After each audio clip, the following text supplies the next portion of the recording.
بھی اسی پر قائم ہے کہ حاجتوں میں مشکلات میں پکار کھلائے صرف اللہ ہے. یہی ہے. باقی جو لوگ نہیں مان رہے مسئلہ میں اشتباہ نہیں ہے، یہ ضدی ہیں اور ضد میں اڑے ہوئے ہیں. مسئلہ بالکل واضح ہے. فادعوا اللہ، یہ دوسرا عنوان ہے. سمجھ گئے خلاصہ اس کا کیا؟ مسئلہ بالکل عیاں بیاں واضح مسئلہ ہے. جو لوگ نہیں مانتے وہ ضد کی وجہ سے نہیں مانتے، شبہات نہیں ہے اس میں، کھلا ہوا نکھرا ہوا مسئلہ ہے. آؤ ما یجادل فی آیات اللہ، ما یجادل فی آیات اللہ، نہیں جھگڑا کرتے فی آیات اللہ. الکتاب کا ذکر پہلے ہو چکا ہے، اس لیے یہ مقام ضمیر ہے، آنا چاہیے تھا فی آیاتہ، فی آیاتہ. جب ایک دفعہ ذکر ہو جائے دوبارہ اعادہ پر ضمیر لوٹائی جاتی ہے، لیکن جہاں اس میں ظاہر کو ذکر کیا گیا اس کو کیا بولتے ہیں؟ بس وضع الظاہر موضع المضمر. اس میں ظاہر کی جگہ پہ ضمیر آئی، ضمیر کی جگہ پہ ظاہر آیا. کیوں؟ زیادت شناعت کے لیے، زیادت وضاحت اور شناعت کے لیے. کیا مطلب؟ جھگڑا کرتے ہیں، اور جھگڑا بھی کس میں؟ اللہ کی آیات میں.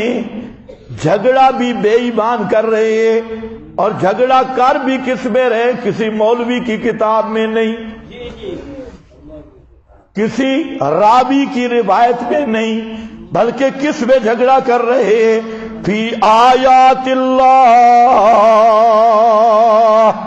اللہ کی آیات میں جھگڑتے بھی ہیں اور جھگڑتے بھی ایتوں میں. یہ ہے مقصد وضع الظاہر موضع المضمر فی آیات اللہ. نہیں جھگڑا کرتے اللہ کی آیات میں الا الذین کفروا، الا الذین کفروا. جو صوفی بیٹھے کنوں میں انگلیاں دے دے، ترجمہ انہیں لگا ہے کانوں میں انگلیاں دے، پھر تم نے ہمیں مشہور کر رہے، فتوے بڑے لگاتی ہے. اے ذرا کار مانا ما یجادل فی آیات اللہ، نہیں جھگڑا کرتے اللہ کی آیات میں مگر کون؟ الا الذین کفروا، الا الذین کفروا، مگر پکے کافر. الا الذین کفروا، مگر وہ لوگ جنہوں نے کفر کیا. تو اللہ کی آیات میں جدال کرنے والا کون؟ اونچے بولو شاباش. کون؟ آیات اللہ میں جدال کرنے والا کون؟ یہ میں نے فتویٰ لگایا ہے نا. ما یجادلو، ما یجادلو، کوئی اور معنی تو کر لو. ما یجادلو فی آیات اللہ الا الذین کفروا، نہیں جھگڑا کرتے اللہ کی آیات میں مگر وہ جنہوں نے کفر کیا.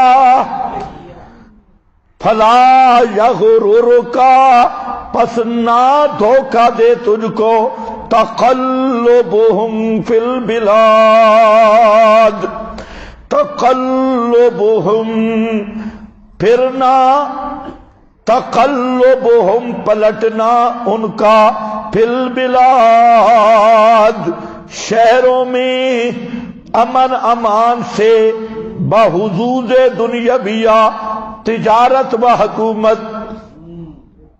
کذبت قبلہم قوم نوح، جھٹلایا تھا ان سے پہلے قوم نوح نے، والاحزاب من بعدہم، اور کئی جماعتوں نے ان کے بعد، وہمت کل امت، اور قصد کیا ہر امت نے، برسولہم، اپنے رسول کے ساتھ، تاکہ پکڑ لیں اس کو، وجادلوا بالباطل، اور جھگڑے کیے باطل کے ساتھ، لیدحضوا بہ الحق، تاکہ مٹا دیں اس کے ساتھ حق کو، فاخذتہم، بس پکڑ لیا میں نے ان کو، فکیف کان عقاب، پس کیسے تھا پکڑنا میرا، وکذالک حقت، اور اسی لیے ثابت آ گئی بات تیرے رب کی، علی الذین، اوپر ان کے، کفروا، جن نے کفر کیا، کون سی بات، انہم اصحاب النار، کہ وہ ہمیشہ جہنم میں رہنے والے ہیں، انہم اصحاب النار۔ اب دیکھیں چند فوائد۔ ما یجادل فی آیات اللہ،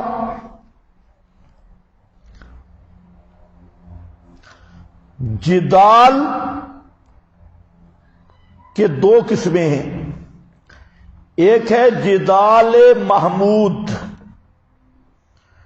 اور ایک ہے جدال مذموم۔ اس کی تعبیر یہ ہے کہ جدال فی الحق، ایک ہے جدال للحق۔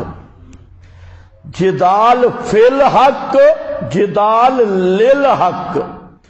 جدال فی الحق کا معنی حق کے مقابل جھگڑا کرنا، حق کو مٹانے کے لیے، حق کو مٹانے کے لیے جھگڑا کرنا، یہ جدال فی الحق۔ اور ایک ہے جدال للحق، حق کو ثابت کرنے کے لیے جھگڑا کرنا، حق کو ثابت کرنے کے لیے جھگڑا کرنا۔ تو جدال محمود کیا ہے؟ حق کی طرف داری میں جھگڑا کرنا، حق کا وکیل بن کے جھگڑا کرنا، حق کے اثبات کے لیے جھگڑا کرنا، حق کی تقریر کے لیے جھگڑا کرنا، یہ کیا ہے؟ جدال محمود۔ اور یہ وظیفہ ہے انبیاء اور وراثت الانبیاء کا۔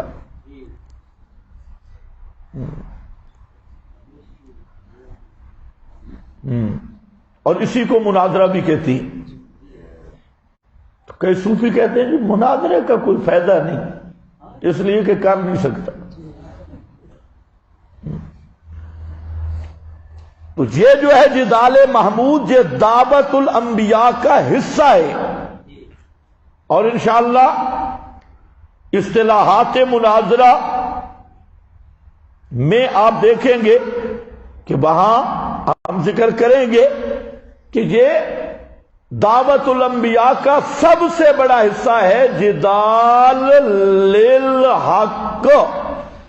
اور جدال فی الحق یہ ابلیس اور ابلیس کے وارثوں کا سب سے بڑا مشن ہے۔ ہاں بھائی، یہاں سے کون سا جدال مراد ہے؟ فی آیات اللہ، یعنی باطل کو مٹانے کے لیے، حق کو مٹانے کے لیے۔ اب ذرا دیکھو، آپ کے پاس ایک حوالہ لکھا ہے، حوالے تو اور بھی بہت سارے رہ گئے۔ ایک ہے حضرت عبداللہ ابن عمر۔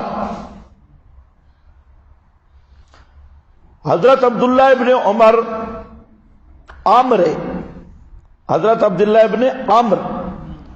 یہ جو واو ہوتی ہے نا، واو عمر اور عامر، تو یہ واو ہوتی ہے صرف تلفظ کے فرق کے لیے، یہ امرو نہیں پڑھنا۔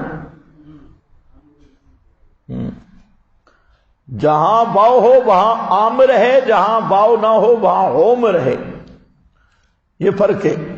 یہ جتنے سٹوڈنٹ محقق ہوتے ہیں اور سکول کے اساتذہ اور ریونڈ کے چلے باز تو یہ کیا پڑھتے ہیں کہ امرو، امرو، یہ سارے امرو پڑھتے ہیں. یہ امرو نہیں ہے، یہ کیا ہے؟ عامر. عمر عامر میں فرق جیسے باؤ والا. ہاں بھئی، حضرت عبداللہ ابن عامر کہتے ہیں ان النبی صلی اللہ علیہ وسلم قال لا تجادلوا فی القرآن، لا تجادلوا فی القرآن، قرآن میں جھگڑا نہ کرو. فإن جدالا فیہ کفر، کفر. معلوم ہوتا ہے فتویٰ لگانا بھی رحمت ہے، کیونکہ رحمت للعالمین کا فرمان ہے نا. آپ کو کوئی فرمان رحمت سے خالی ہے؟ تو فتویٰ لگانا کفر والا یہ بھی کیا ہے؟ رحمت ہے. بہت سارے مولوی اس رحمت سے محروم ہیں. ہاں بھئی، آپ نے لا تجادلوا فی القرآن، نہ جھگڑو قرآن میں. فإن جدالا فیہ کفر، قرآن میں جھگڑا ڈالنا کیا ہے جناب؟ مجھے بولو کیا ہے؟ کفر.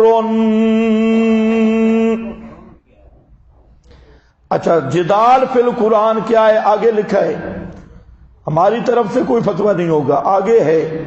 جدال فی القرآن کیا ہے؟ فی دفع آیات اللہ بالتکذیب او اثبات التناقض او فی الآیات المتشابہات بتعویلات مخالفۃ للمحکمات. محکمات، خیال کرنا، محکمات، متشابہ آیات کی ایسا معنی کرنا جو محکم سے ٹکرائے. جیسے کیفیت عذاب قبر متشابہات سے ہے، اب اس کا جو معنی کرنا جی روح لوٹ کے آتی ہے فیم سے کلتی کی محکم کے خلاف ہے. جی مردہ سنتا، اگر سنتا نہیں تو عذاب ثواب کیسے؟ یہ ما انت بمسمع من فی القبور کی محکم کے خلاف ہے. تو متشابہات کا ایسا معنی نہیں کر سکتے جو محکم سے ٹکرائے. اگر متشابہات کا ایسا معنی کیا جو محکم سے ٹکرائے تو اس کا نام کفر ہے. پتہ نہیں آپ کو سمجھ بھی آئی ہے کہ اس کا معنی کیا ہے؟ ہاں، یہی کفر ہے. او فی الآیات المتشابہات بتعویلات مخالفۃ للمحکمات او مخالفۃ لما تواتر عن النبی، یہ ایسی تعویل کرنا جو نص حدیث متواتر اس کے مقابل ہو عن النبی صلی اللہ علیہ وسلم. فَأَمَّا الْجِدَالُ فِيهِ لِحَلِّ عُقْدَةٍ بِاسْتِنبَاطِ حَقَائِقِهِ وَقَطْعِ تَشَبُّثِ أَهْلِ الزَّيْغِ وَقَطْعِ مَطَائِنِهِمْ فِيهِ فَمِنْ أَعْظَمِ الطَّاعَاتِ،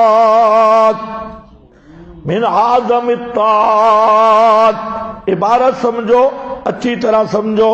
علامہ مظہری فرماتے ہیں کہ جدال کرنا، بحث مباحثہ کرنا کسی مشکل کو حل کرنے کے لیے یا کوئی مسئلہ مستنبط کرنے کے لیے یا اہل زیغ اور اہل باطل کو رگڑا لگانے کے لیے،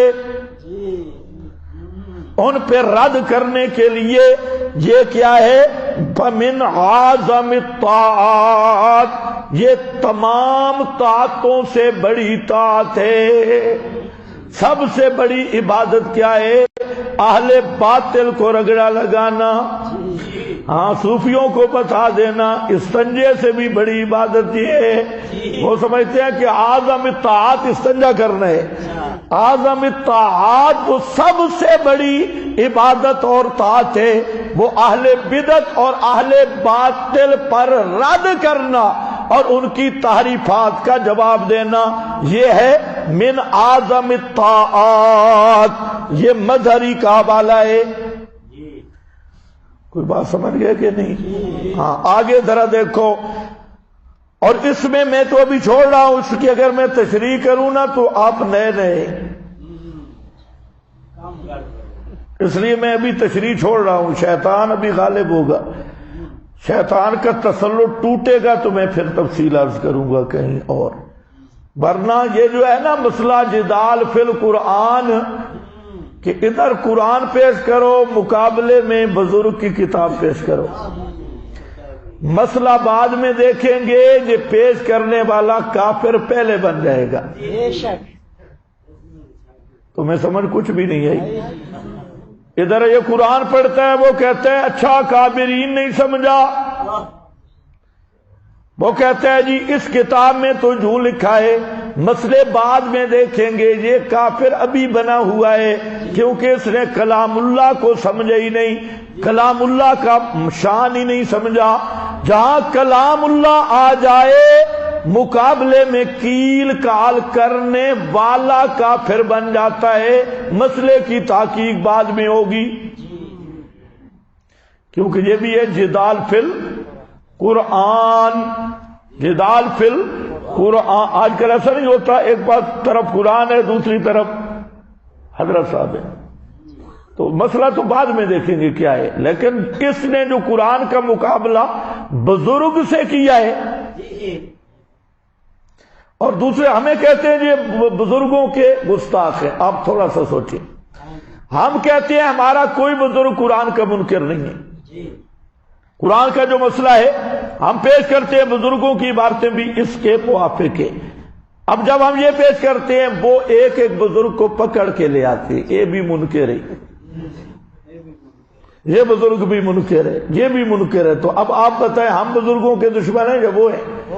ہم زور لگاتے ہیں ہمارا کوئی بزرگ قرآن کا منکر نہیں، جو قرآن کا مسئلہ ہے یہ حق ہے، اور کوئی بزرگ بھی قرآن کا منکر، وہ کہتے ہیں نہیں نہیں تم کہتے ہو منکر نہیں، اے بھی آئی آئی، یہ بھی بزرگ چن چن کے عبارتیں لاتے ہیں، بھئی اس سے بھی فتویٰ لاؤ، اس سے تو اب بزرگوں کو ذبح کون کر رہا ہے؟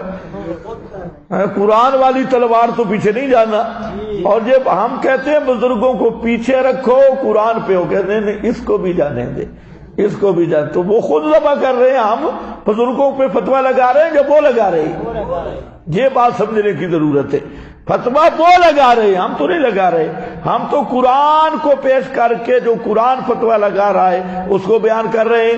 آگے وہ کہتے ہیں اچھا فلانا بزرگ بھی قرآن کا منکر، فلانا بھی منکر، falaنا بھی منکر، اس نے پوری فہرست تیار کی ہوئی ہے، ہم کہتے ہیں فہرست اپنے پاس رکھ۔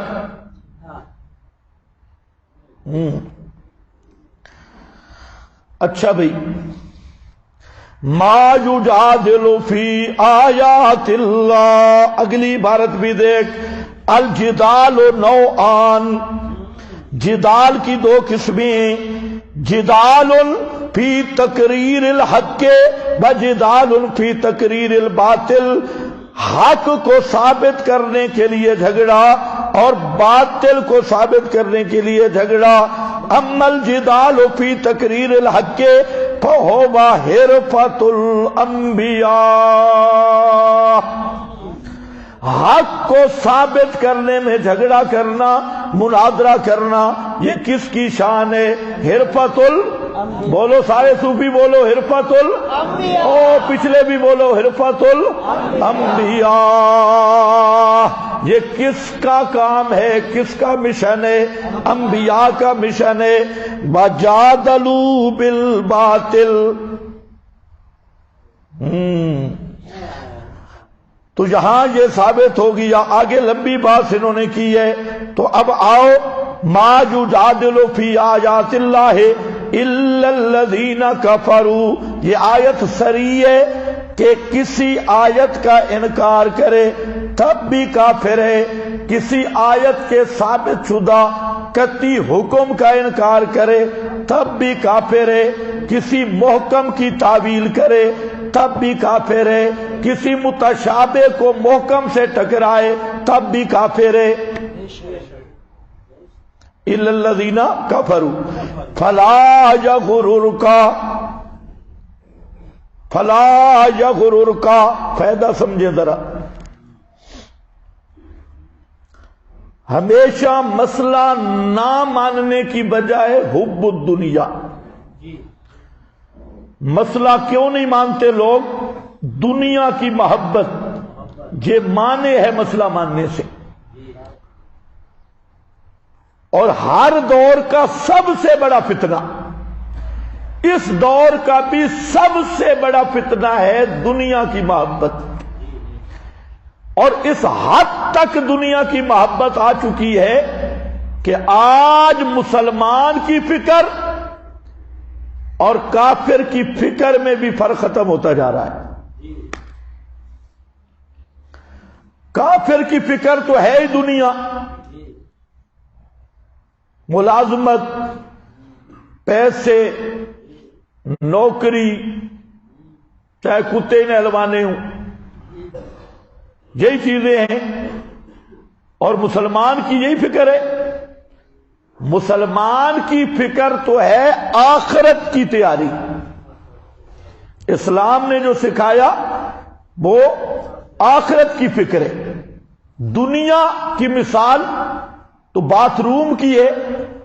جس طرح باتھ روم میں آدمی جاتا ہے مجبوراً، لیکن اپنی ضرورت کے بعد کوئی آدمی باتھ روم میں بیٹھا رہے، ڈیرے لگا لے، تو وہ ضرورتاً جائے گا، ضرورت پوری ہونے پہ باہر آ جائے گا. تو یہی دنیا کی مثال ہے کہ ضرورتاً تو دنیا کو لے سکتے ہو. امام غزالی رحمہ اللہ نے اس پہ بہت اچھی مثال دی. فرمایا دنیا اور انسان کی مثال کشتی اور پانی کی ہے. کشتی بغیر پانی کے نہیں چلتی، لیکن پانی کشتی کے اندر داخل ہو جائے تو کشتی ڈوب گئی. انسان دنیاوی ضروریات کے بغیر نہیں چل سکتا، لیکن جب دنیا کا عاشق بن جائے، طالب بن جائے، رضو بالحیات الدنیا واطمأنوا بہا، دنیا کی زندگی پہ خوش ہو جائے اور اس کی مقصود اصلی بنا لے، اور رات دن کی فکر دنیا، تو یہ پانی کشتی کے اندر داخل ہو گیا، اس لیے اب اس کشتی کو برباد کر دے گا، ڈبو دے گا. تو ہمیشہ یاد رکھ لو یہ دنیا کی محبت والا فتنہ یہ اتنا بڑا فتنہ ہے، اتنا بڑا فتنہ ہے کہ بیان کرنے والا بھی نہیں سمجھ سکتا. اور اس کا سب سے زیادہ شکار آج کا ملا ہے. مسئلے کی محبت نہیں ہے، فیس سے محبت ہے، مقتدیوں کے تنخواہ سے محبت ہے، سہولیات سے محبت ہے، واہ واہ سے محبت ہے، حب مال، حب جاہ، میں بڑا ہوں، اس سے محبت ہے. اس لیے یہ بیچارہ مسئلہ کھول کے بیان نہیں کرتا. دنیا کی محبت اور دنیا کے اندر پھنسا ہوا ہے، اور اس نے دین کو بھی جال بنایا ہے دنیا کے شکار کا. دین کے نام پہ دنیا کا مارا ہے. تو میں کہتا ہوں ایسے ملا سے وہ طوائف اور کنجری لاکھ درجے بہتر ہے، کیونکہ وہ جسم کا خسیس حصہ بیچ رہی ہے اور یہ جسم کا شریف حصہ بیچ رہا ہے.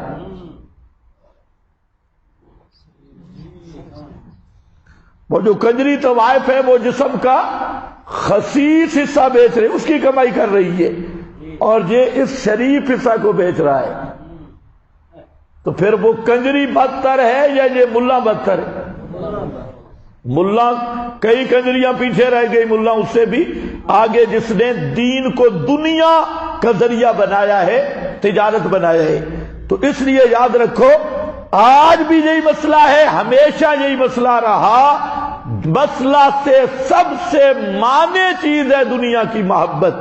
جب تک آخرت کی فکر نہیں ہوگی تو آخرت کے عمل کی فکر بھی نہیں ہوگی. اور نبی کریم علیہ السلام کے اصول تربیت میں سے سب سے بڑی اصل یہ تھی کہ آپ صلی اللہ علیہ وسلم نے صحابہ کرام کا ایسا تزکیہ کر دیا کہ دنیا کی حقیقت ان پہ واضح ہو گئی اور دنیا کا فریب اور دھوکہ ان پہ کھل گیا. اس لیے دنیا کے مال و متاع کو اللہ تعالیٰ نے ایک لفظ سے تعبیر کیا، متاع الغرور. دھوکے کا سامان، اتنا بڑا دھوکے کا سبز ہے۔ تو اس چیز پہ محنت کرنے کی ضرورت ہے کہ دنیا کی محبت ملا میں، صوفی میں، پیر میں مذمت بڑی کرے گا، لیکن پیر کا بینک چیک کرو، پچھلے دنوں ایک بزرگ کے 49 ارب نکل آئے، پھر بعد میں کچھ ان کو دے کے اس کی صفائی پیش کی، اور بزرگ صبح و شام، میرے دوستوں بزرگوں، دنیا مٹنے والی، دنیا قلیل ہے، دنیا حقیر ہے، اتنی قلیل 49 کروڑ نکل آئے، ارب کروڑ، اتنی قلیل،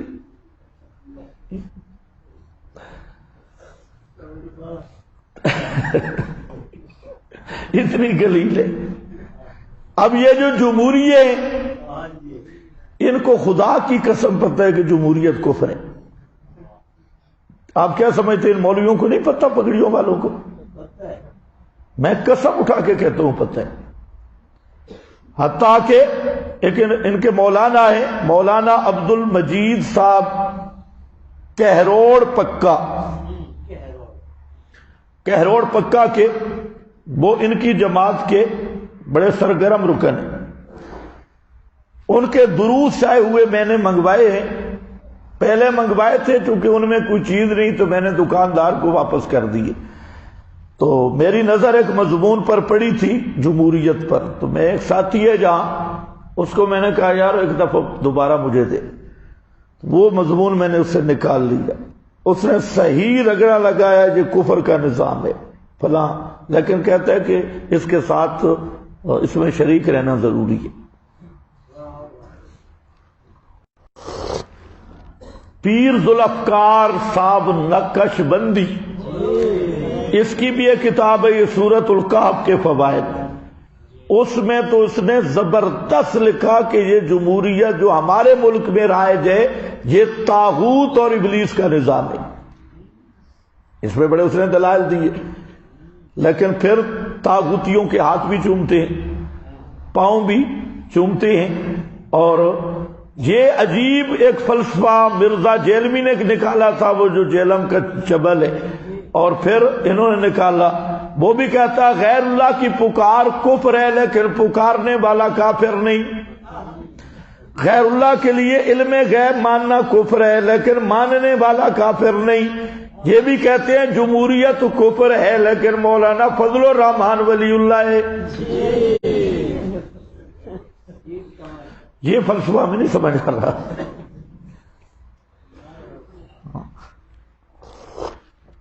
ہاں جی آؤ، ابھی تو آپ کی ذہنی تربیت باقی ہے نا، تھوڑا ہمارے مزاج مل جائیں۔ فلا یغرر کا،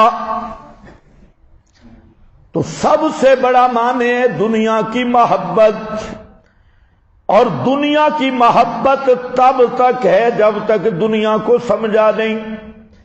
دنیا کی مثال ہے انتہائی بدصورت بڈھڑ عورت کی، جو بالکل بڈھی زنانی ہے، 150 سال کی عمر ہے، اور بالکل کالی کٹوے، بالکل کالی، اور اس کو میک اپ کروا دیا گیا، اور بہترین میک اپ جو للڑوں کے خطیب کرتے ہیں یا پیر کرتے ہیں، وہ ساری کریمیں شریمیں لگا کے چمکا چمکو کے آپ کے سامنے پیش کیا گیا۔ یہ بیچارہ اس کے چہرے کی وہ دیکھ رہا ہے، چمکاہٹ دیکھ رہا ہے، اور وہ اس پہ فریفت ہے، لیکن اسی کے منہ پہ پانی کا ایک چھنڈا پڑ جائے تو نیچے اصل شکل نکل آئے گی۔ اوپر رنگین ہے اور اندر نری مشین ہے، اور بالکل پرانی مشین۔ یہی ہے دنیا، اس کا ظاہر ٹیپ ٹاپ بڑی ہے، لیکن جس آدمی نے اس کی حقیقت پہ غور کیا تو اس بڈھی بدتر، اس بڈھی سے بھی بدتر ہے اس کی حقیقت۔ اس لیے اصل چیز آخرت ہے۔ دنیا کی محبت میں پڑ جانا اور آخرت کو بھلا دینا، یہ سب سے بڑی حماقت اور سب سے بڑی جہالت ہے۔ تو اللہ تعالیٰ نے منکرین کی اصلاح کے 3 طریقے ذکر کیے ہیں۔ پہلا اس کا عنوان ہے تزہید من الدنیا، دنیا سے بے رغبتی، دنیا کی حقیقت کو سمجھ لو۔ اللہ فرماتے ہیں پہلا عنوان ہے یہ دنیا متاع قلیل ہے، متاع قلیل، یہ دنیا قلیل سامان ہے اور زوال پذیر ہے۔ دوسرا عنوان، اگر دنیا کی وجہ سے مسئلہ نہیں مانو گے، یہ دنیا تمہارے لیے دنیا کے اندر عذاب بن جائے گی۔ اور تیسرا عنوان، اگر دنیا کی محبت میں مسئلہ نہیں مانو گے تو یہ دنیا تمہارے لیے آخرت میں عذاب بن جائے گی۔ یہ 3 عنوان ہیں، یہ 3 طریقے اصلاح۔ پہلا طریقے اصلاح جہاں ذکر کیا، فلا یغررک تقلبہم فی البلاد، مومنوں کو تسلی بھی ہے، ذرا خیال کرنا۔ نبی پاک صلی اللہ علیہ وسلم اور صحابہ دیکھتے کہ یہ مکہ والے مشرک مسئلہ بھی نہیں مانتے، ان کی تجارتیں بھی قائم ہیں، دکانیں بھی قائم ہیں، اور یہ ان کی چودراہٹ بھی قائم ہے، ان پہ عذاب کیوں نہیں آ رہا؟ اسی طرح بازاروں میں پھرتے ہیں، اسی طرح تجارتیں کرتے ہیں، اسی طرح اٹھتے بیٹھتے ہیں، پیغمبر کو عزائیں بھی دیتے ہیں، لیکن کوئی فرق تو نہیں نظر آیا۔ یہ ایک شبہ تھا، آج بھی یہ شبہ ہے۔ یہ جتنے لوگ ملحد بن رہے ہیں آکسفورڈ یونیورسٹیوں میں، اور اگر آپ تحقیق کریں آپ کے یہ جو حکمران بیٹھے ہیں پڑوس میں، یہ بھی 99.5% ملحد ہیں، بے دین ہیں اور وجود الہ کے بھی منکر ہیں۔ اوپر سے انہوں نے پردہ ڈالا ہوا ہے، اور وجہ یہ کہ جب جاتے ہیں یورپ کی ترقی دیکھتے ہیں، امریکہ کی ظاہری ترقی دیکھتے ہیں، تو اسی شبوں میں پڑ جاتے ہیں۔ وہ بھی کہتے ہیں ہاں تم اللہ کے محبوب ہو یا ہم ہیں، ہاں تم تو ہمارے نوکر ہیں، تو یہ سارے شعبات پھر ادھر ہی ان کے نوکر بن جاتے ہیں۔ تو یہاں ایک شبہ پڑ سکتا تھا کہ کافر کفر کرتا ہے پھر گرفت کیوں نہیں ہوتی؟ اللہ نے جواب دیا فلا یغررک۔ آپ کے پاس لکھا ہے منکرین کی اصلاح کا طریق اول۔ پہلا طریق کیا میں نے بتایا کہ دنیا قلیل ہے، دنیا حقیر ہے، اس کی کوئی حیثیت نہیں۔ فلا یغررک تقلبہم فی البلاد، پس نہ دھوکہ دے تجھ کو تقلبہم، مٹک مٹک کے چلنا ان کا، فی البلاد، شہروں میں تجارت حکومت کی غرض سے، یہ چیز تمہیں دھوکہ نہ دے۔ کیا مطلب؟ تقلبہم باب تفاعل، اس کے 2 خاصے اہم ہیں جہاں، ایک تقلب تفاعل کی مصدر میں قلت کا مفہوم ہے، اس کا مفہوم ہے قلت کا۔ تقلبہم اوپر لکھے آپ کے پاس، مصدر قلت اور حقارت کے لیے ہے کہ ان کا یہ چلنا پھرنا یہ قلیل ہے، تھوڑے عرصے کے لیے ہے، ہمیشہ کے لیے نہیں ہے، اس لیے دنیا قلیل ہے اور حقیر ہے۔ ان کے اس ظاہری ٹھاٹ باٹ سے دھوکہ نہ کھانا۔ یہ کتنے دن آکڑیں گے، کتنے دن چلیں گے؟ انتہائی قلیل، انتہائی حقیر۔ تقلبہم، اور ایک ساتھ دوسرا خاصہ بھی ہے، وہ ہے تقلب دنیا کی۔ یہ مزے ہیں بھی قلیل اور ہیں بھی ثقیل، قلیل بھی ہیں اور ثقیل، سمجھتے ہو نا؟ ہر دنیاوی لذت کے اوپر تکلف ہے، تکلیف ہے، نہیں ہے؟ دنیا کی جو لذت بھی ہے وہ تکلیفوں سے بری ہوئی ہے. کوئی لذت بھی آپ دیکھ لیں تو وہ تکلفات پہ بھری ہے. ہاں، سردیاں بیوی سے حق زوجیت ہی ادا کیا، اور پانی ہو اوپر خیبر پختونخوا کا، تکلف ہے یا نہیں ہے؟ ہاں، کھانا کھایا ہے، مزے کا کھایا ہے، اوپر لیٹرین میں بھی جانا پڑے گا، بات میں ہے، تکلف ہے یا نہیں ہے؟ ہاں ہے تکلف. تو دنیا کی ہر نعمت پر ہے تکلیفوں سے، اس لیے تقلب والا معنی بھی تفعول، تقلب والا معنی بھی ہے، دونوں کی طرف اشارہ کیا. قلیل ہے، حقیر ہے، اور ہے بھی ہر دنیاوی لذت تکلیفوں سے گھری ہوئی. آخرت باقی ہے، دائم ہے، اور آخرت کی نعمت کے بعد تکلیف کوئی نہیں، وہ سلامتی کا گھر ہے، ہر طرف سلامتی کا گھر ہے. تو یوں تقابل ہے. تو کیا ہوا جو چند دن یہ پگڑیاں باندھ کے پھر رہے ہیں یا تحریک الصلابین بازاروں میں ہے، تو اس سے کیا اثر پڑتا ہے؟ فلا یغررک تقلبہم فی البلاد. سورت آل عمران نکالیں، آیت نمبر 197.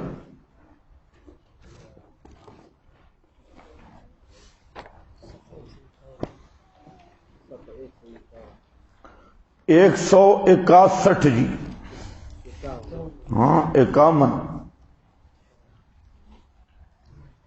151.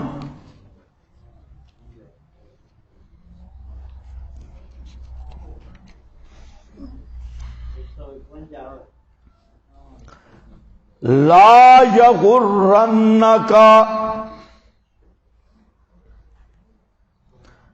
نہ دھوکہ دے تجھے، تقلب الذین کفروا فی البلاد، پھرنا ان کا شہروں میں، کیوں نہ دے؟ متاع قلیل،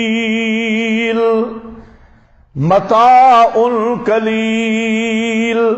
یہ جو میں نے کہا تکلم میں قلت ہے، قلت والا معنی ہے، اس کی تائید میں یہ آیت ہے متاع قلیل ثم مأواہم جہنم وبئس المہاد. فرمایا نہ دھوکہ دے تجھے، مٹک مٹک کے پھرنا کافروں کا شہروں میں. کیوں؟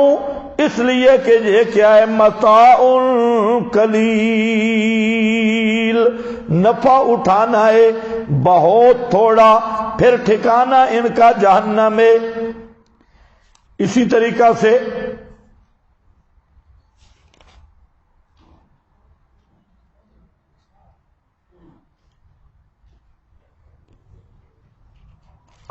دنیا کی پوری حقیقت پر سورۃ الحدید ہے، لیکن دیکھیں گے بعد میں. سورۃ الحدید اس میں آئے گی سورۃ الحدید بھی، آیت نمبر 20 ہے. اسی طرح سورہ آل عمران کی آیت نمبر 185 ہے متاع الغرور. یہ دنیا جو ہے یہ دھوکے کا گھر ہے، دھوکے کا سامان ہے. تقلبہم فی البلاد کذبت قبلہم قوم نوح.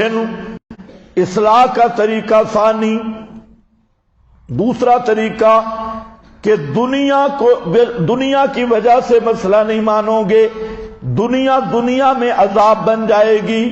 کذبت قبلہم، جھٹلایا ان سے پہلے، قوم نوح، نوح کی قوم نے،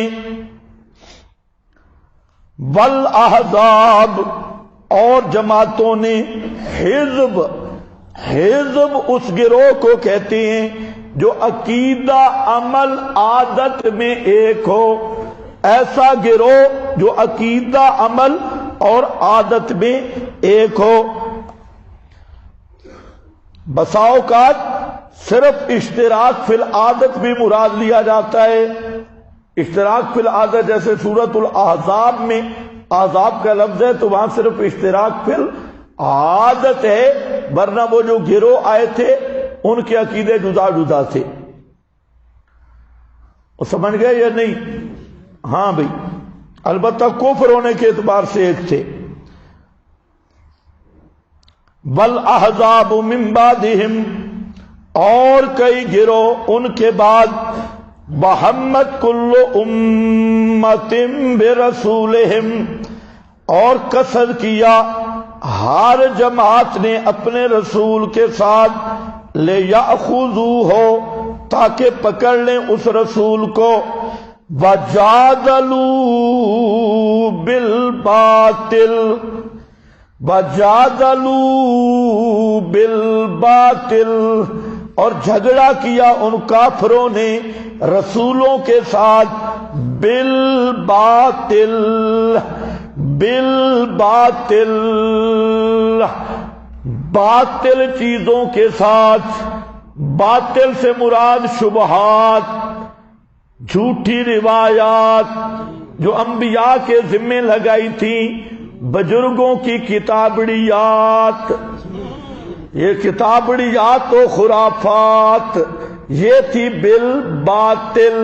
حوالہ آئے گا انشاءاللہ. باطل سے مراد یہی ہے اللہ کے نبی وحی کا مسئلہ بیان کرتے، آگے وہ کیا کہتے، وجدنا علیہ آباءنا اکابرنا، اسی پہ. اور کبھی انبیاء کے ذمہ جھوٹی روایتیں لگاتے، جادلوا بالباطل لیدحضوا بہ الحق، تاکہ مٹا دیں اس کے ساتھ، اس مجادلہ کے ساتھ، حق کو باسبب بھی آئے، اس جدال کے ساتھ وجہ سے حق کو. فَأَخَذْتُهُمْ، پس پکڑ لیا میں نے ان کو. فَكَيْفَ كَانَ عِقَابِ، پس کیسے تھا پکڑ میری. اب ذرا دیکھو جہاں پر ایک اور فائدہ بھی سمجھ لو کہ اسباب کے عذاب کے تین اسباب ہیں. عذاب آنے کے تین اسباب ہیں. ایک سبب ہے تکذیب رسل، اللہ کے رسولوں کا مسئلہ نہ ماننا. نمبر دو، ایذاء رسل، اور نمبر تین، جدال بالباطل. یہ تین اسباب ہیں عذاب الہی کے. اللہ کے رسولوں کی تکذیب کرنا یہ بھی سبب ہے، اہانت اور ایذاء رسولوں کو دینا یہ بھی سبب ہے، اور تیسرا سبب ہے مجادلہ بالباطل، باطل چیزوں کے ساتھ حق والوں سے جھگڑنا. یہ تین اسباب ہیں عذاب کے. لیکن یاد رکھو ان میں سب سے بڑا صریح سبب جو ہے جس پہ اللہ کی گرفت فی الفور اترتی ہے وہ ہے اہانت الرسل، ایذاء الرسل. یہ سب سے بڑا قوی سبب ہے. حضرت مولانا حسین علی رحمت اللہ تعالی علیہ فرماتے ہیں سب سے بڑا سبب اور قوی سبب ہے رسولوں اور دعات توحید کی توہین کرنا، رسل اور وراثت الرسل کی توہین کرنا. یہ سب سے بھاری اور قوی سبب ہے عذاب کا. تکذیب بھی ہے، جدال بھی ہے، لیکن وہ اتنے قوی نہیں جتنا بڑا سبب ہے رسولوں اور وراثت الانبیاء کی توہین، اہانت اور انہیں ایذا دینا. سمجھ گئے میری بات؟ اس لیے اس پر حلیت الاولیاء میں بڑے اقوال لکھے. ایک تو وہ روایت پیش کرتے ہیں نا کہ من عاد علی ولیًا، یہ وہی خالد بن مخلد کی روایت ہے. خالد بن مخلد غالن فی التشیع. تو اس کے علاوہ بھی ہیں کچھ روایات جس میں یہ مضمون موجود ہے، اور یہ ویسے مشاہدہ بھی ہے. آپ بھی یہ بات ذہن میں رکھ لو کہ آپ کا جو مقابل آئے گا مسئلے میں اس کو اللہ ذلیل کر دے گا. اس لیے ذاتی دشمن نہ بناؤ، دشمن ہونے چاہیے مسئلے کے. ذاتیات کے دشمن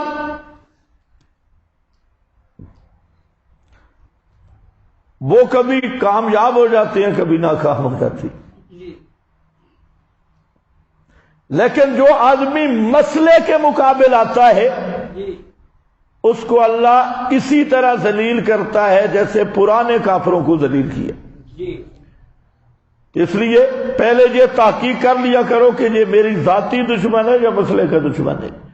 اگر مسئلے کا دشمن ہے تو پھر خوش ہو جاؤ، کیونکہ اب تمہارا کام نہیں ہے، اب اللہ کا کام ہے. اس کو وہ رگڑا ملے گا بے ایمان کو. اور ہم نے خود دیکھا جو بھی مسئلے کے مقابل آیا اس کو اللہ نے ذلیل کر دیا، کیونکہ مسئلہ تو وہی ہے جو انبیاء نے بیان کیا.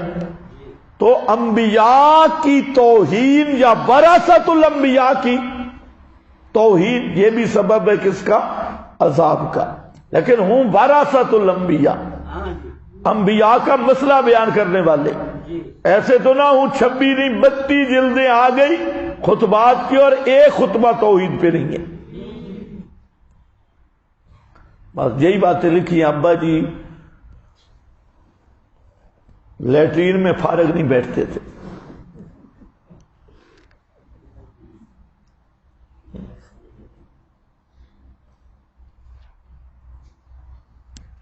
اب ہم اگر عرض کریں گے تو شکایت ہوگی، ورنہ کوئی پوچھ لیتا بھی حضرت صاحب آپ ابو جی کو کہاں سے دیکھتے تھے لیٹرین میں؟ جاتی پا کے بیٹھے. چلو خیر بھائی ہم کچھ نہیں کہتے. بہرحال اشکال موجود ہے.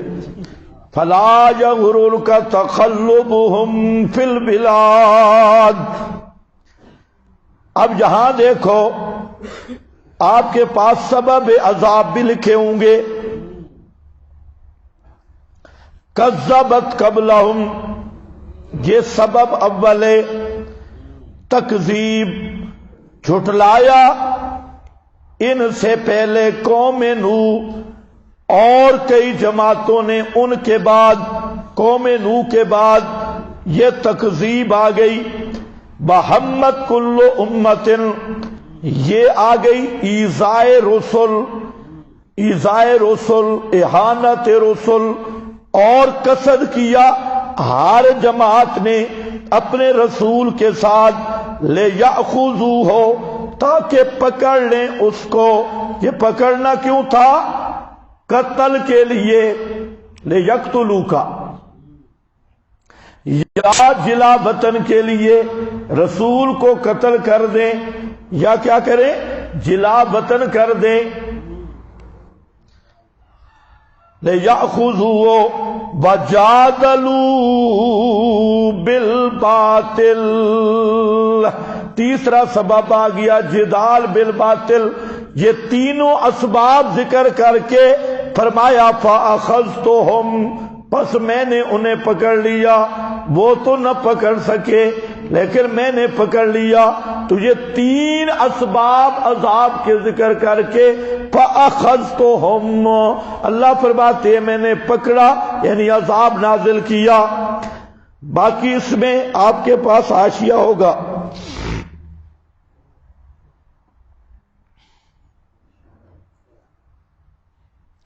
وَجَادَلُوا بِالْبَاطِلِ، وہ نیچے ہے. اور جھگڑا کیا انہوں نے باطل کے ساتھ. اے ہؤلاء جادلوا رسلهم بالباطل، یعنی انہوں نے رسولوں سے جدال کیا باطل شبہات کی وجہ سے. بے ایراد شبہات، بے ایراد شبہات، شبہات پیش کرنے کے ساتھ مقصد کیا تھا؟ لیدحضوا بہ الحق، اس کے دو معنی ہیں سمجھو. لیدحضوا دحض ادحض یدحض، اس کا اصل معنی ہوتا ہے پھسلا دینا، پنجابی معنی تلکامنا، تلکامنا، اور اردو معنی پھسلانا. جب پختہ زمین ہو اور کیچڑ بن جائے تو اوپر آپ پیر رکھیں تو پھسل جاتا ہے، اس کو کیا بولتے ہیں پشتو میں؟ یہ پھسلا دینا، یہ ہے دحض.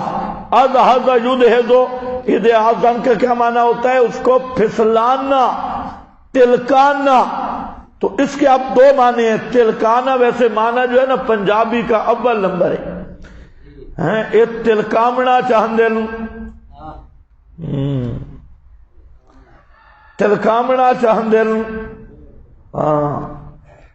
کتابڑیاں پیش کر کے تلکامنا چاہندے لوں،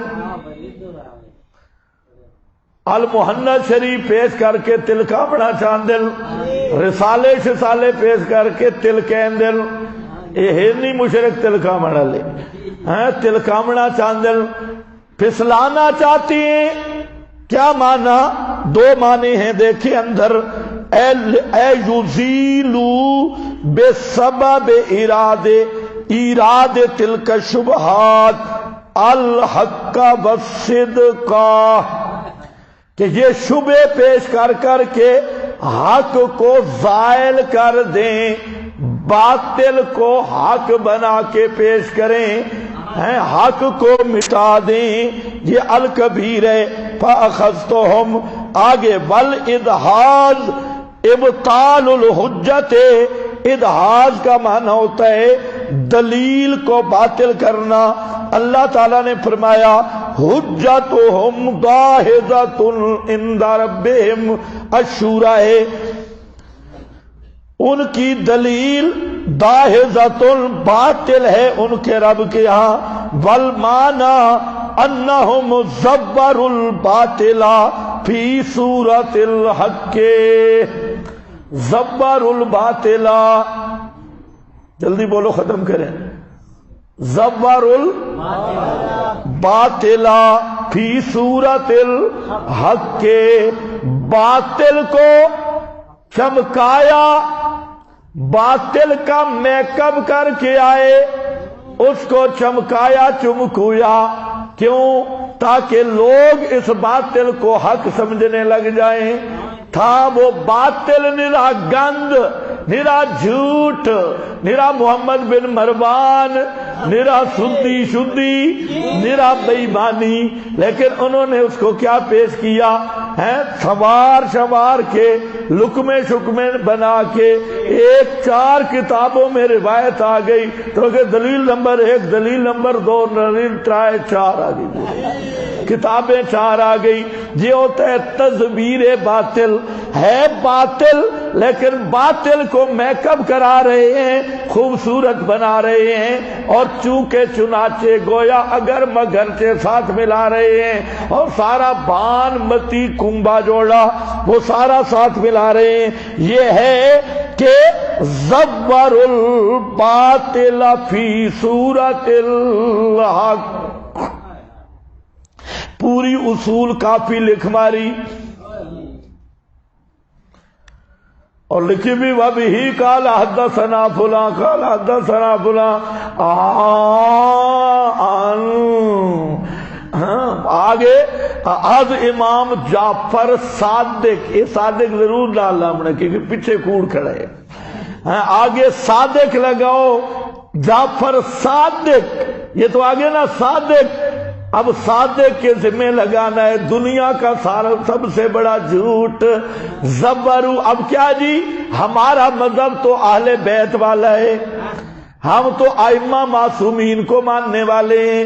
تمہارے تو امام بخاری مسلم فلا فلا ایک بھی معصوم نہیں، اور ہم امامیہ کا مذہب تو 12 معصوموں سے منقول ہے. ایک معصوم غار میں چھپا ہوا ہے، لیکن اس کے بھی خطوط آ گئے. رکعات اتنی کتابیں امام نے غار سے بیٹھ کے پیغام دیا. اب درمیان میں کون بے ایمان تھا کوئی پتہ نہیں ہے. رکعات فلاں تو یہ ہے زبرو، پوری کاپی دیکھ لیں، سارا جھوٹ کا پلندہ. امام جعفر خود انہوں نے لکھا، جھوٹ کے پاؤں نہیں ہوتے. امام جعفر بیچارہ وہ رو رو کر کہتا ہے اللہم لعن زرارہ، اللہ زرارہ پہ لعنت کر، یہ اتنا بے ایمان خبیث ہے، یہ مجھ پہ جھوٹ بول رہا ہے، یہ زندیق ہے.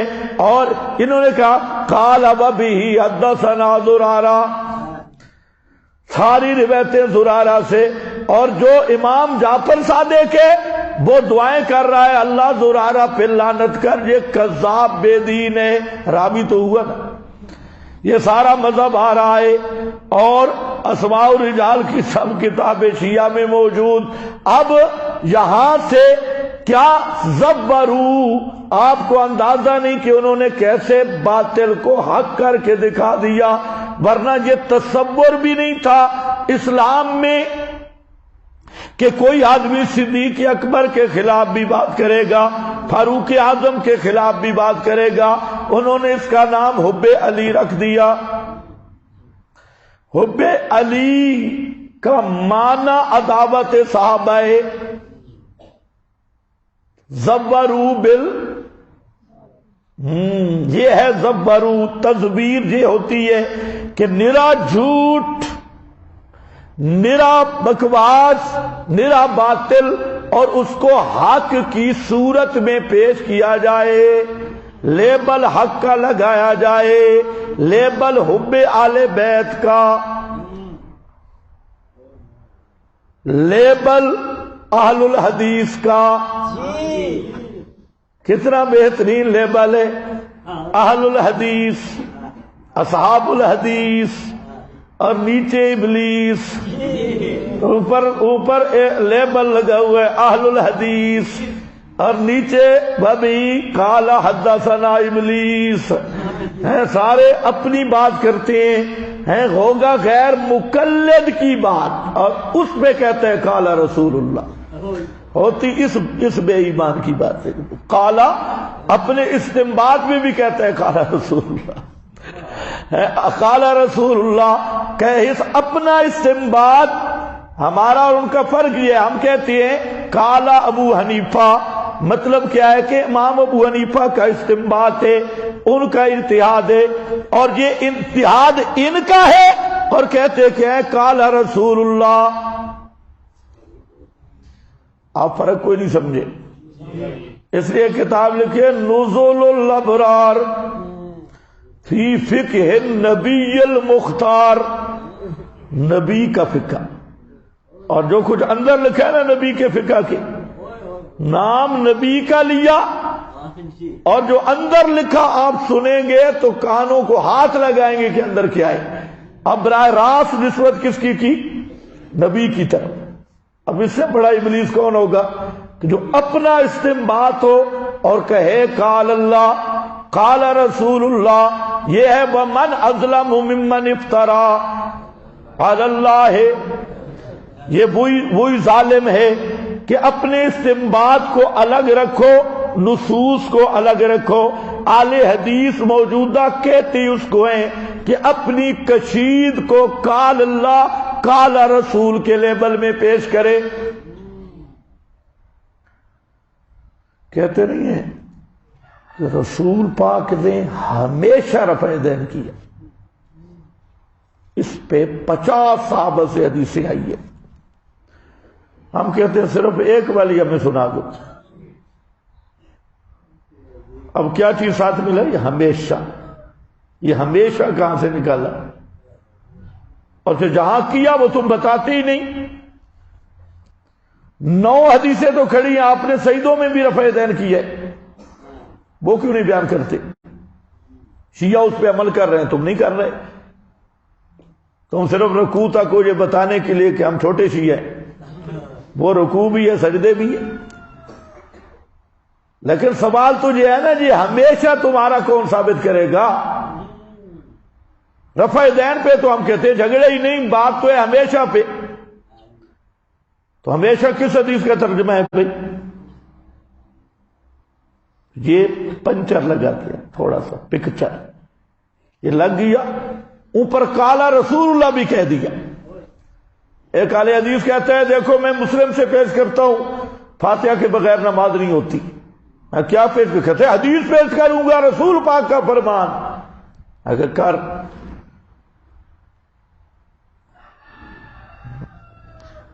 کہتا ہے قیل لأبی ہریرہ، ابو ہریرہ کو کہا گیا جب میں امام کے پیچھے ہوں، قال اقرا بہا فی نفسک، دل میں فاتحہ پڑھ لیا کر، ثابت ہو گیا۔ میں نے کہا بے ایمانہ کس کا قول ہے؟ پہلے تجھے فیصلہ کر دے یہ کالا کیلا کہوں کس کا قول ہے؟ کہتے رسول پاک کا۔ اجازت ابو ہریرہ رسول ہے، قیل لأبی ہریرہ۔ اب وہ پیچھے تو ابھی حدثنا پڑھ رہا ہے لیکن آگے جو ٹکڑا ہے وہ نہیں پتا بھئی وہ قول ابی ہریرہ ہے۔ اب قول ابی ہریرہ کو کہتے ہیں قال رسول اللہ۔ میں نے کہا فاتحہ کا مسئلہ بعد میں ہوگا، تو ختم نبوت کا منکر ہو کے مرتد پہلے بن گیا ہے۔ ابو ہریرہ کو نبی ماننے والا کٹر مرتد اور کافر بے ایمان ہے۔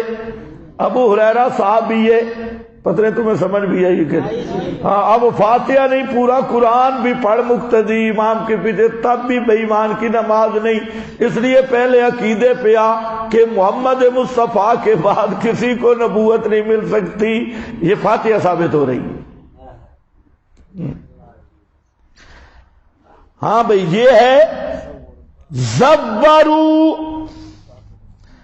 زبر الباطل فی صورت الحق، ہر فرقہ مبتدعہ تمام اہل بدعت اس میں داخل ہیں۔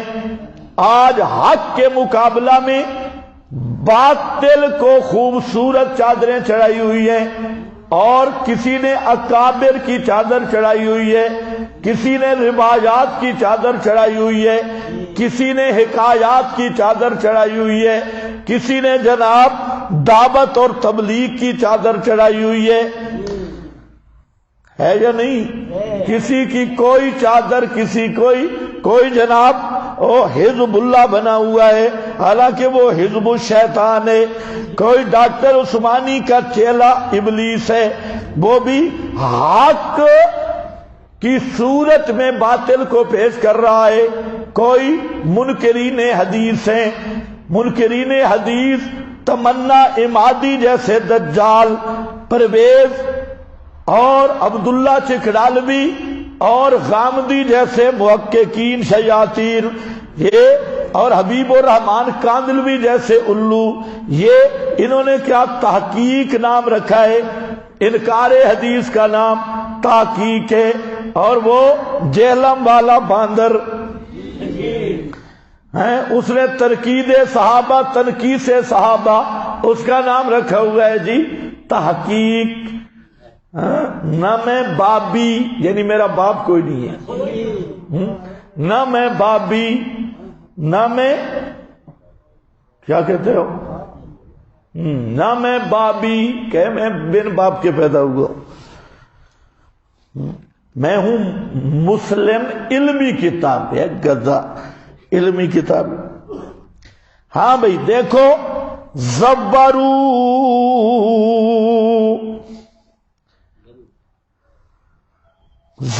الباطل فی صورت الحق وربجوہ بالسیف ساتا، چبل پن کی وجہ سے انہوں نے باج دے دیا فی صورت الحجت، دلیل کے رنگ میں، ورنہ آپ پڑھتے ہیں نا، نہیں پڑھتے کہ مقلد کی بات دلیل ہوتی ہے، کیا پڑھتے ہیں؟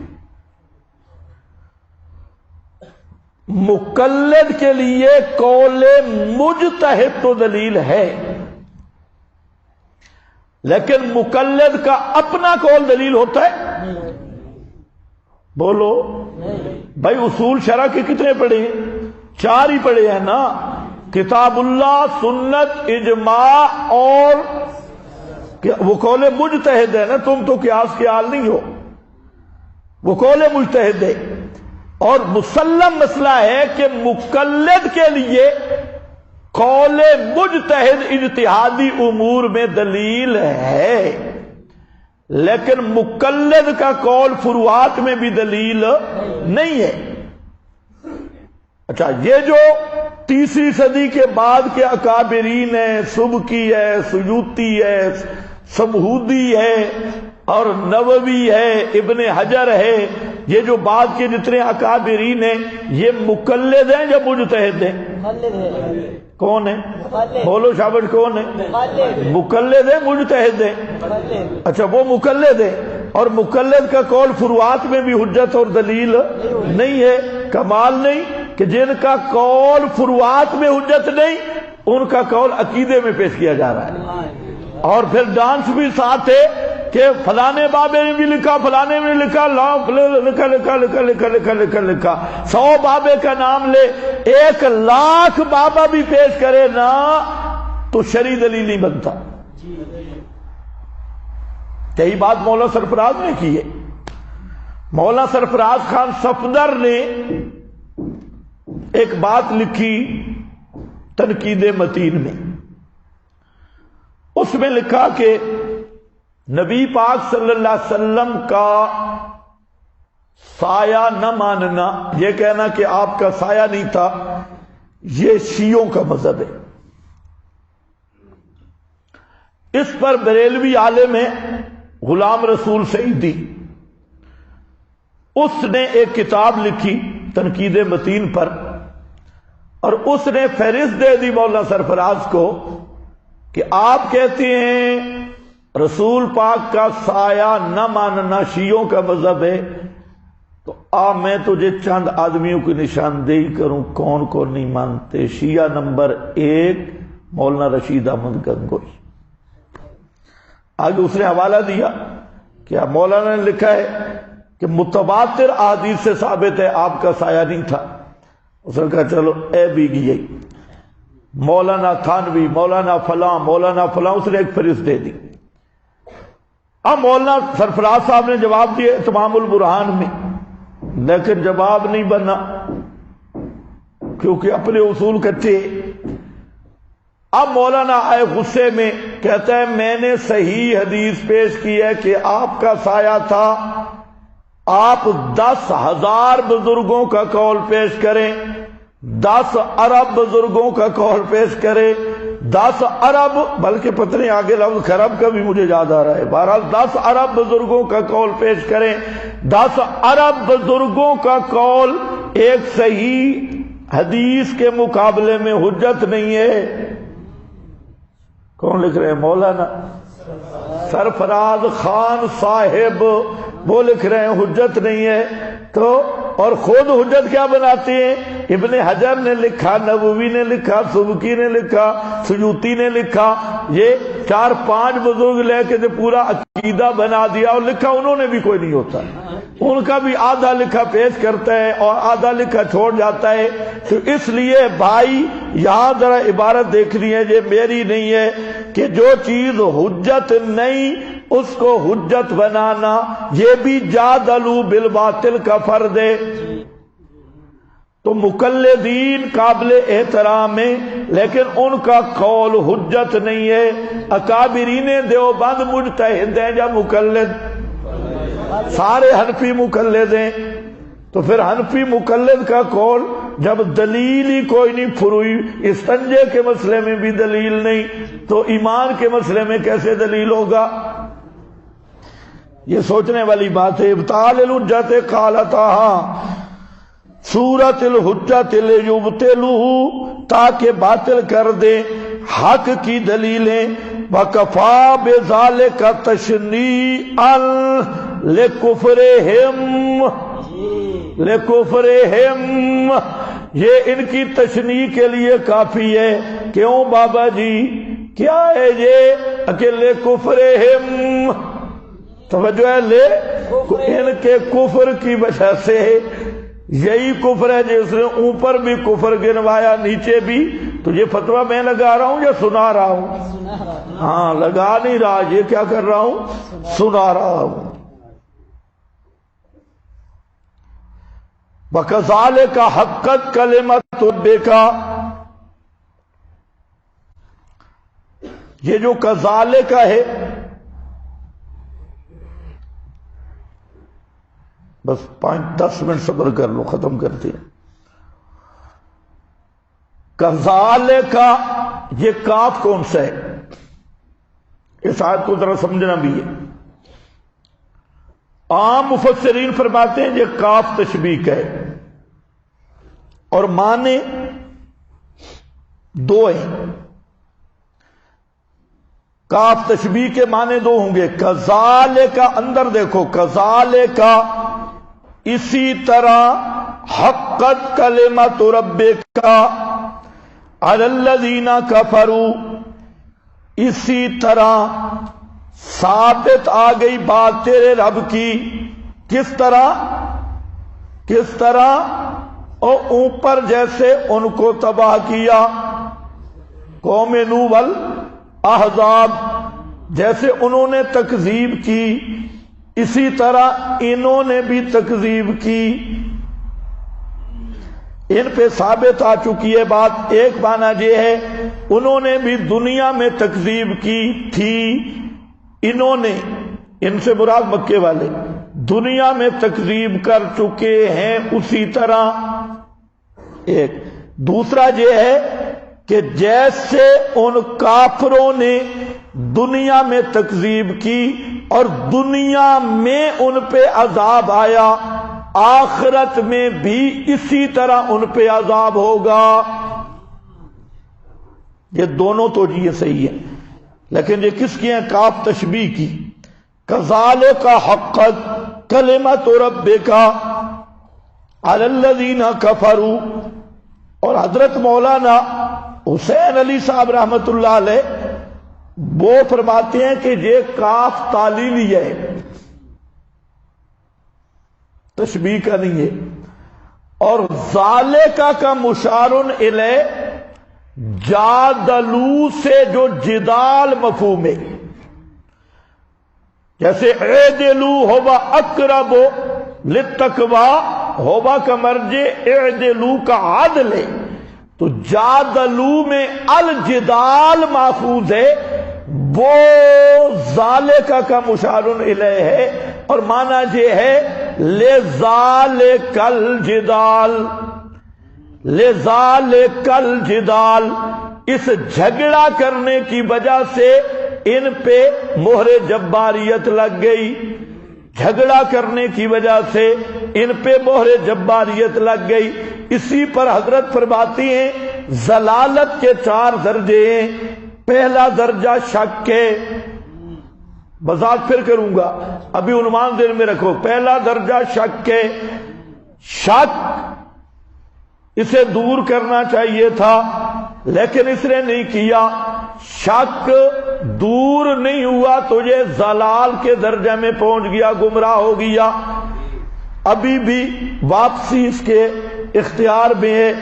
ضلال کے بعد اس نے جدال شروع کر دیا، اہل حق کے ساتھ اور مسئلے کے مقابل لڑنا شروع کر دیا۔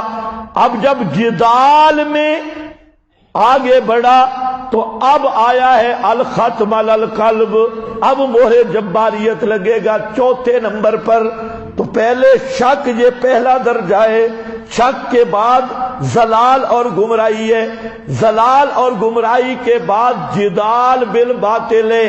جب اہل حق سے جھگڑا کرتے ہیں، جو فلانی روایت میں بھی آ گیا، فلانی میں بھی آ گیا، یوں جھگڑا کرتا ہے تو اس میں ضد آ جاتی ہے، اور ضد کی وجہ سے جان بوجھ کے اہل حق کے ساتھ مناظرے شروع کر دیتا ہے، تب جا کے اس پہ مہر جباریت لگ جاتی ہے۔